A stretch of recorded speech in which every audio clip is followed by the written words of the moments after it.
एका गाढवाला झाडाला बांधलं होतं. एका रात्री भूतानं दोरी कापून गाढव सोडलं. गाढवानं जाऊन शेतातली पिकं नष्ट केली. चिडलेल्या शेतकऱ्याच्या बायकोनं गाढवाला दगड घालून ठार केलं. गाढवाचा मालक नुकसानीमुळे उद्ध्वस्त झाला. प्रत्युत्तरादाखल त्यानं शेतकऱ्याच्या बायकोला दगड घालून ठार केलं.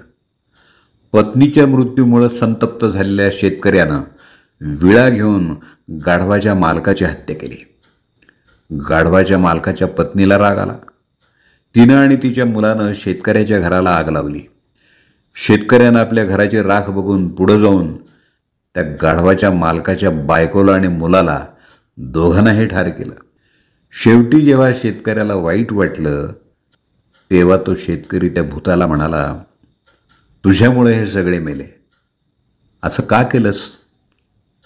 त्या भूतानं उत्तर दिलं, मी कुणालाही ठार मारलं नाही. मी नुसतंच दोरीनं बांधलेलं गाढव सोडलं. तात्पर्य, आज माध्यमं भूतासारखी झाली आहेत. दररोज गाढव सोडत राहतात. लोक प्रतिक्रिया देतात आणि एकमेकांशी भांडतात, एकमेकांना दुखावतात, अगदी कसलाही विचार न करता.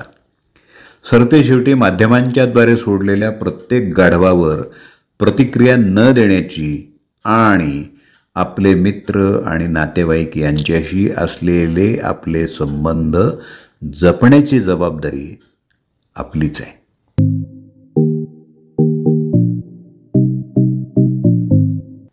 माध्यमं, चॅनल तमाशा घडवून आणतात, पैसा कमावतात, नुकसान आपलं होतं. काय पटलं ना? हा छोटासा कानपिळणीचा लेख मला आवडला म्हणून तुमच्याशी शेअर केला. आवडला असेल तर जरूर फॉरवर्ड करा. हा छोटासा लेख कुणी लिहिलाय माहीत नाही, पण आपल्यापर्यंत पोचवावा असं मला नक्की वाटलं आणि म्हणून तो ध्वनिमुद्रित केला.